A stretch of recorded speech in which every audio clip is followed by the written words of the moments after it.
It was just after 9 p.m. when the sleek black car pulled up outside the glowing entrance of the Park Royal Hotel, the crown jewel of downtown Atlanta. The doorman didn't rush. The valet glanced up once, then quickly looked away. From the back seat stepped a woman, graceful, poised, not the kind of person that turned heads at first glance. Her coat was plain, her shoes sensible, and her scarf a little worn at the edges. But she moved with the kind of quiet certainty that only comes from a lifetime of triumphs and trials. Her name was Margaret Lee, a name that should have echoed through the halls of this hotel, a name etched into the foundation of every room, every wall, every detail of the building she built from nothing. But tonight, no one recognized her, and that would be their first mistake.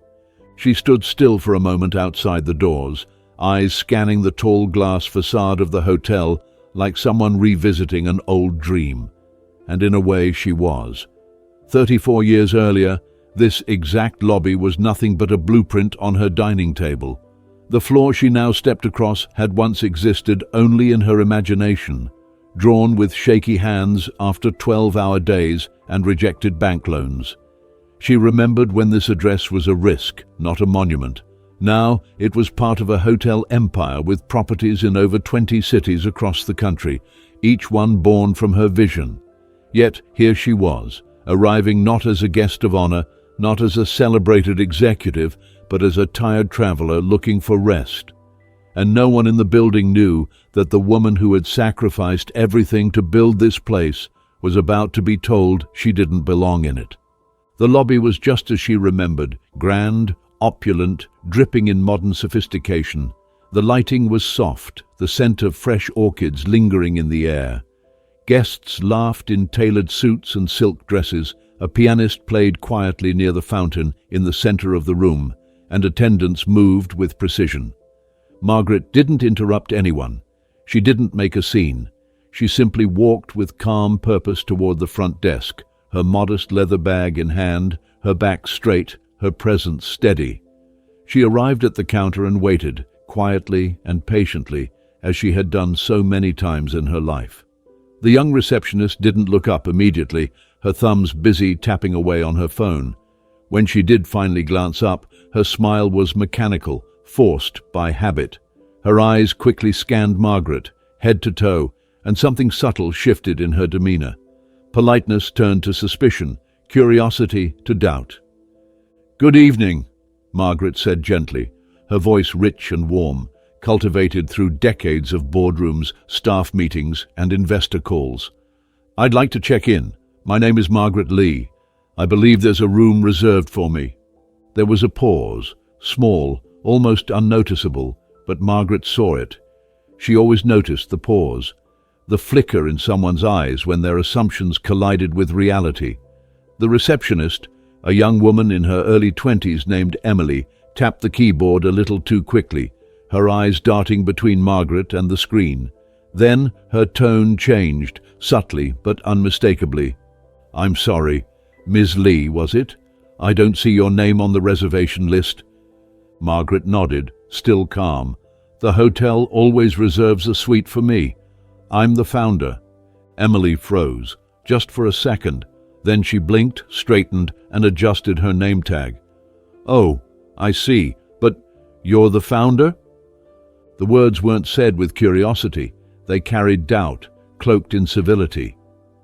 Margaret caught the edge in her voice, the raised eyebrow, the sudden shift to professional distance. Emily leaned slightly forward and asked, "Do you have a corporate ID or any official documentation? I'll need to verify." Margaret's smile faded only slightly. "I don't usually carry a corporate badge, but you can verify my name with your internal system." Emily didn't move. Her fingers hovered over the keyboard, but her eyes said everything. She didn't believe her. Not for a second. Not this woman in a wool coat and scuffed shoes. She typed something again, slowly this time, and frowned. "I'm sorry," she repeated, firmer this time. "We're fully booked tonight. There's nothing available." Margaret didn't flinch. She didn't argue or plead, but her eyes, those deep, knowing eyes, stayed fixed on Emily. Calm, steady. Disappointed, yes. Surprised, not at all. This wasn't the first time someone had looked at her and made the wrong judgment. It likely wouldn't be the last. But what Emily had just done, without even realizing it, was turn away. The very person responsible for every chandelier, every polished floor tile, every paycheck she and the staff had ever received. And Margaret wasn't angry. She simply nodded, quietly stepped to the side, pulled her phone from her bag and dialed a number. It rang once. Then a voice answered. "Marcus, it's Margaret. I'm at the Park Royale. Seems we have a situation. Can you look into it?"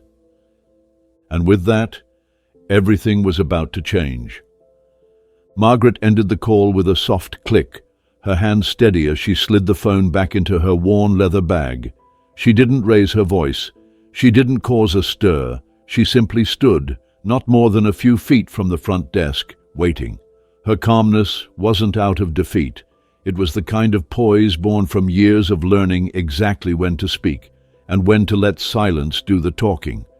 The hotel lobby buzzed around her as if nothing had happened. The clinking of glasses from the lounge, the faint echo of heels on marble, the soft hum of the piano near the fountain. But beneath it all, a quiet tension had begun to spread, one no one had noticed yet, except the person who had just made the biggest mistake of the evening. Behind the front desk, Emily leaned in toward her colleague, a young man named Brian, who had just returned from assisting another guest. "You won't believe this," she whispered, glancing toward Margaret with a smirk she didn't even try to hide. "That woman over there? She just claimed she's the founder of the hotel." Brian raised a brow, then followed her gaze. He saw Margaret, simple, older, dressed like someone traveling for a quiet family reunion, not a corporate executive. "Seriously?" he said under his breath. "She doesn't even look like she belongs here. Probably just trying to score a free night." Emily nodded, affirming her own suspicions as if it confirmed everything she needed to know. "Exactly. I told her we're full. She didn't even argue, just stepped aside and made a call like she's somebody important." She chuckled. "These people think if they act confident, they'll get special treatment." Neither of them noticed how Margaret, still standing quietly just off to the side, had heard every word. Not because she was eavesdropping. She didn't have to. People like Emily never whispered as quietly as they thought, and the words, while not new, still stung. Not because they hurt her pride, but because they proved how little had changed. After all this time, after all her work, the assumptions were still the same. At the far end of the lobby, a couple looked on curiously, noticing the growing tension near the reception desk. A woman in a red coat leaned toward her husband. "What's happening over there? Why is that woman just standing like that?" Her husband shrugged, uninterested, but added, "Probably someone trying to talk her way into a room she didn't pay for." From across the room, more glances began to drift in Margaret's direction. She could feel it, that creeping sensation of eyes on her, judging, assuming, categorizing. She'd lived through it more times than she could count, during investor meetings where she was mistaken for the assistant, at construction sites where men asked her who she was married to, at gala dinners where security tried to steer her toward the staff entrance. And now again, in the very hotel that wouldn't even exist without her name. Emily, meanwhile, had gone back to her screen, trying to bury the brief moment of discomfort under the weight of policy and protocol. But her posture had changed. She kept sneaking glances toward Margaret, her eyes narrowing slightly every time. There was something about the older woman's stillness that made her uneasy. It wasn't defiance. It was patience, like she knew something was coming. And that, more than anything, unsettled Emily. Then, without fanfare, two men in tailored suits appeared near the back of the lobby. They walked with purpose, their polished shoes clicking softly on the marble floor, their eyes scanning the front desk. One of them was tall, clean-shaven, with sharp features and a badge that read Marcus Hill, Chief Operating Officer. The other, slightly older, bore a calm authority and a familiar face to anyone who had worked in the company long enough. Darren Mitchell, the Regional Director for Southeast Properties. They didn't hesitate. The moment Marcus saw Margaret, his expression shifted from focus to full-blown panic. He quickened his pace, eyes wide, until he was standing in front of her. "Mrs. Lee," he said breathlessly, with the kind of urgent respect that turned heads. "I am so sorry." Darren followed close behind, his face pale. "We had no idea you were arriving tonight. No one informed the front desk. That's completely on us." They both looked genuinely horrified, not just embarrassed, but shaken. They turned to the staff at the front desk, and the moment Emily saw Marcus's face, something inside her dropped. Everything slowed. Her smile faltered. Her fingers froze on the keyboard, and for the first time all night, her eyes truly saw the woman standing in front of her. The woman she had dismissed, mocked, and doubted was real, and she was everything she had claimed to be. Marcus didn't raise his voice, but his words cut sharper than any reprimand. "Do you know who this is?" he asked, turning toward the stunned employees. "This is Margaret Lee. She's the reason this hotel even exists. Without her, there wouldn't be a Park Royale, not in Atlanta, not anywhere." Emily blinked, speechless. Her cheeks burned. She opened her mouth to explain, to defend, but nothing came out. Brian looked just as stunned, glancing between Margaret and the managers, as if trying to process the collision of assumptions and reality unfolding right in front of him. Margaret didn't move. She didn't gloat. She didn't even offer a smug smile.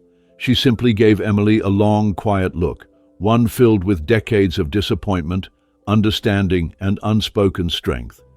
It was a gaze that said, "I've been here before, and you just learned a lesson you'll never forget." But the moment wasn't over. Not yet. Darren turned to Marcus. "Let's prepare the founder's suite immediately. No delays. Make sure it's perfect." Marcus nodded, already pulling out his phone, issuing orders in hushed urgency.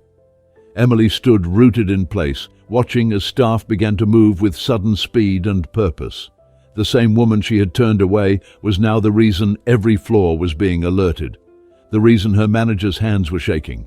The reason she would soon face consequences she never imagined. And still, Margaret said nothing. Because sometimes dignity doesn't need volume. Sometimes the quietest person in the room carries the loudest truth. The hush that fell over the lobby wasn't forced. It came naturally, like a wave pulled back before a storm. Even the soft notes from the pianist in the corner seemed to hesitate, as if the keys themselves were caught in the gravity of what was happening. Staff scrambled into action. Phones were answered with urgency. Orders whispered with tight voices. The air, once filled with the low murmur of clinking glasses and quiet conversation, now buzzed with something else entirely. Anxiety, realization, and the sharp sting of humiliation rippling through every corner of the hotel's pristine lobby. Marcus had stepped aside, speaking rapidly into his phone, issuing a series of instructions with the clarity and urgency of someone trying to prevent a corporate disaster. Darren stood close to Margaret now, offering her quiet reassurances. But she didn't need them. She wasn't shaken. She had come here for rest, not recognition. And yet, here she stood, the center of attention in the empire she built, not because of celebration, but because of misjudgment. Across the desk, Emily's hands were trembling. She had backed away slightly, trying to make herself invisible behind the glowing monitor. Her face was pale, her throat dry, her mind racing through every detail of the last few minutes. Every word she said, every look she gave, every time she let her assumptions speak louder than her professionalism. She couldn't take her eyes off Margaret now, couldn't stop replaying the moment when she doubted her name.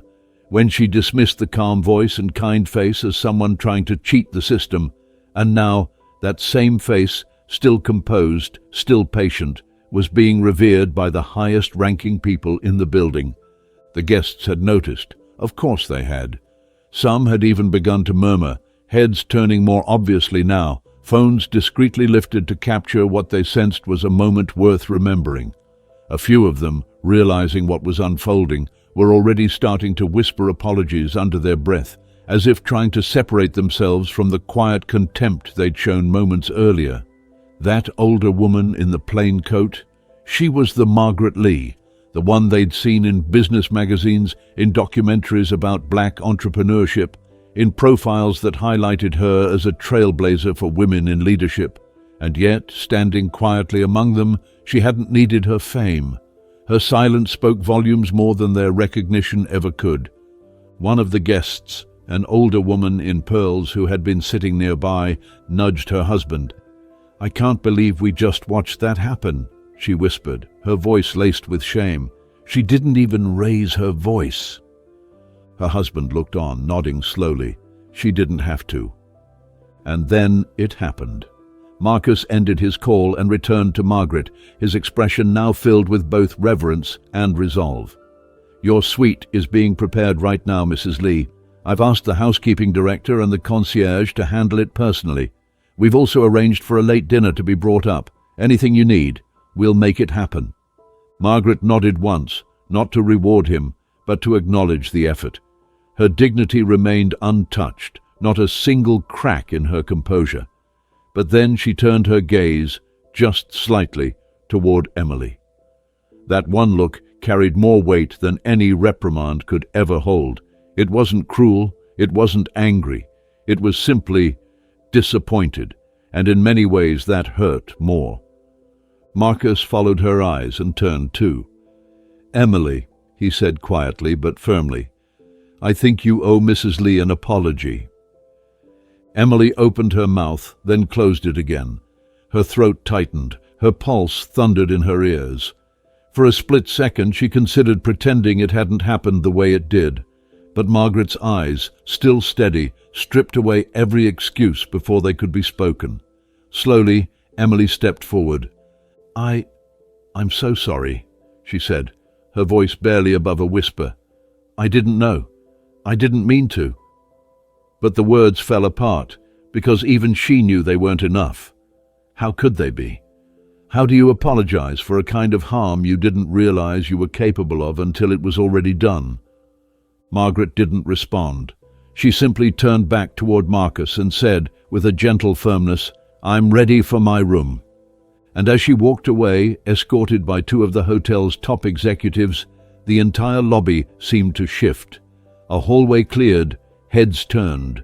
Staff members straightened their uniforms.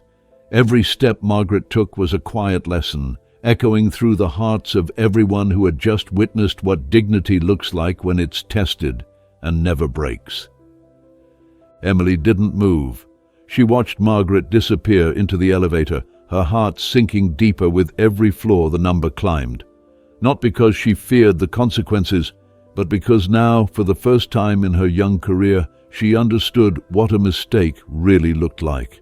Not a late check-in, not a wrong charge on a guest's bill, but this. This was a mistake that went deeper, and it was going to follow her for a long, long time. Upstairs, the founder's suite had been lit with soft, warm light.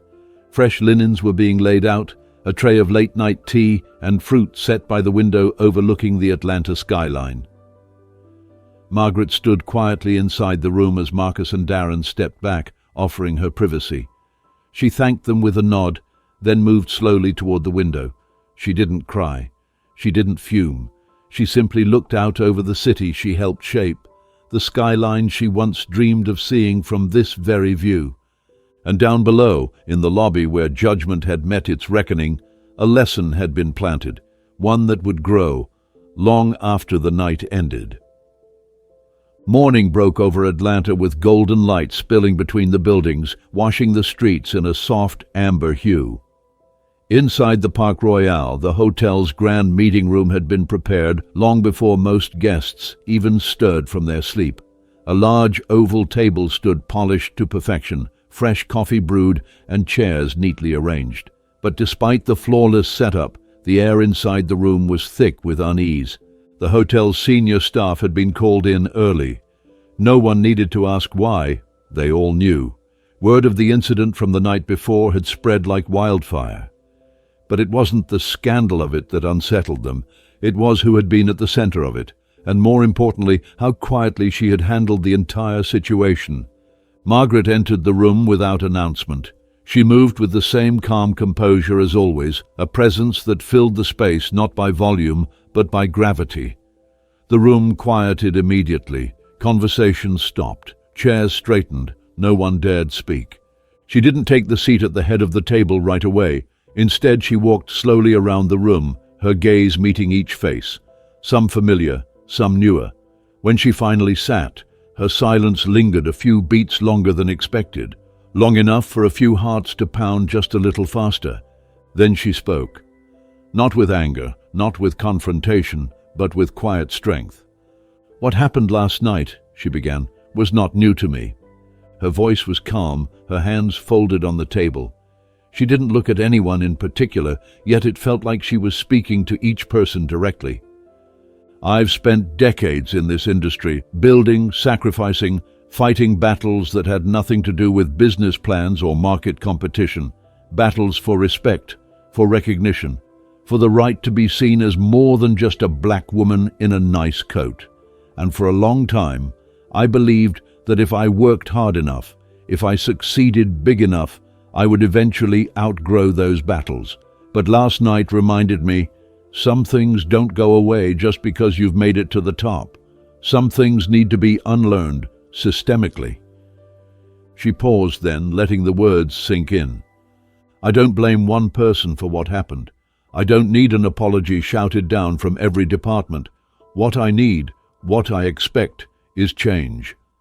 Across the table, some staff looked down, others sat frozen in place, the weight of her words crashing against every assumption they had previously held. "I wasn't treated poorly because of company policy. I wasn't turned away because of a glitch in the reservation system. I was judged, silently, instantly, based on how I looked. That is a human error, and it requires a human solution." She leaned forward slightly, her voice dropping just enough to carry more weight. "Change begins with how we train our staff, not just in procedure, but in empathy, in awareness, in the willingness to see people for who they are, not who we assume they must be." Marcus nodded from his seat, his face composed but reverent. "Mrs. Lee, we're already reviewing our onboarding curriculum and training protocol. We'll make sure something like this never happens again." Margaret looked at him, then at Darren, then at the rest of the room. "I want more than a revision. I want a culture shift. We can't teach hospitality if we don't live it. That means respect isn't something we reserve for those who look powerful. It's something we extend to everyone, the moment they walk through our doors, regardless of their clothes, their age, their accent, or the color of their skin." Her tone was not harsh, but resolute. There was no room for performance here. She wasn't asking. She was declaring what she stood for, and what she expected her entire empire to stand for with her. "I will personally oversee these changes. I'm not just the founder in the framed portrait in the hallway. I'm here, I'm watching, and I'm invested, not in the brand but in the people, our guests, our staff. Everyone who steps into this space deserves dignity."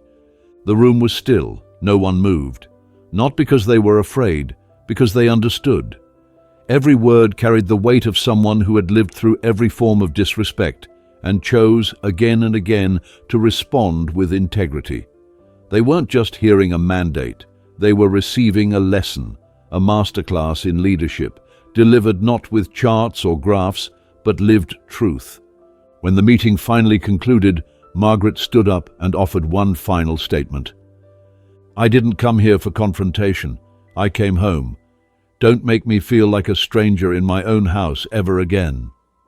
She walked out, leaving behind a room full of people who weren't just humbled. They were changed. Later that afternoon, the hotel had settled into its usual rhythm. Guests checked in, meetings took place, room service carts moved smoothly through the halls. But something had shifted beneath the surface. The staff moved with more care, not out of fear, but from a new awareness, a deeper intention. Emily sat in the staff lounge, a cup of untouched coffee cooling beside her. She had been quiet all day, not because anyone told her to be, but because she was replaying every moment from the night before like it was branded onto her memory.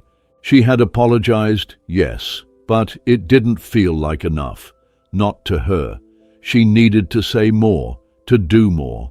So she picked up a pen, pulled out a blank notepad from her locker, and began to write. It wasn't a corporate apology. It wasn't polished or rehearsed. It was raw, honest, and from the heart. Dear Mrs. Lee, I want to begin with the truth. I misjudged you. I saw your coat, your bag, your quiet voice, and I let my own bias do the rest. I didn't ask questions, I didn't listen. I assumed, and for that, I am deeply sorry. What you gave me last night wasn't just a correction, it was a mirror. You showed me who I was, and now I'm choosing to change who I become. Thank you for your grace, your patience, and your example. I will carry this lesson for the rest of my life. With sincere respect, Emily Carter. She folded the letter carefully and walked toward the elevator. When she reached the concierge, she handed it over with a request to deliver it to Margaret's suite. Then she returned to the front desk and resumed her shift, not as the same person she was yesterday, but someone beginning again. Upstairs, Margaret opened the envelope hours later and read the letter slowly. She smiled, not because she had won something, but because a seed had taken root. A seed of awareness, of growth, of transformation. And maybe that was always the greater purpose, not just to build a hotel, but to build people, to open doors, not just to rooms, but to hearts.